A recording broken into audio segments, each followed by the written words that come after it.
Us at 5 on air and streaming live. I'm Julie Nelson. And I'm Rena Sargentopoulos. Gun violence prevention is one of the major issues this legislative session. However, it is not part of the massive budget agreement that lawmakers reached late last night. But we are getting our first up-close look at the compromises on key issues in that big bill and what it means for all of us. We have team coverage tonight, beginning with Joe McCoy live at the Capitol.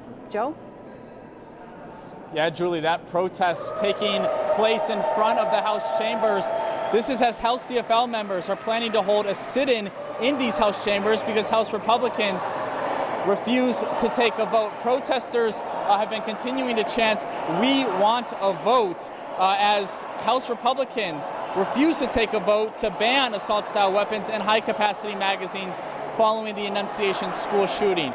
There were many other issues, however, where a compromise was reached.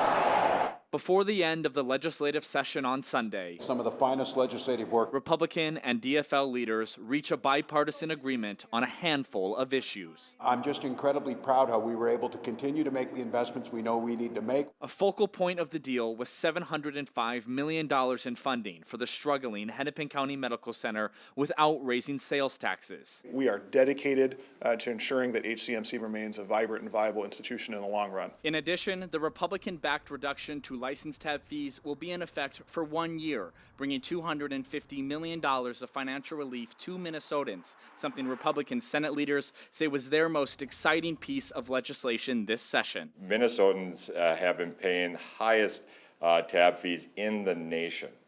We wanted to make sure that they were getting some relief. Lawmakers also agreed to a $1.2 billion bonding bill to help pay for infrastructure projects across the state, which both parties say they are very pleased about. Making sure that we are keeping Minnesota a state that the infrastructure is well maintained. I fought hard and believe that we need to continue and invest in infrastructure. House Speaker Lisa Demuth says this deal, which includes fraud prevention measures to ensure tax dollars are used properly, will make Minnesota more affordable. We've also delivered $125 million in property tax cuts. These are good things that have come forward. Affordability for Minnesotans, fraud protection that is so desperately needed, and investment going forward.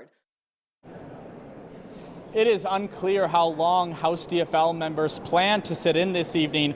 Lawmakers still need to finalize bill language and pass the measures through both chambers before the legislature adjourns on Sunday. Julie. All right, looking promising though. Thank you, Joe.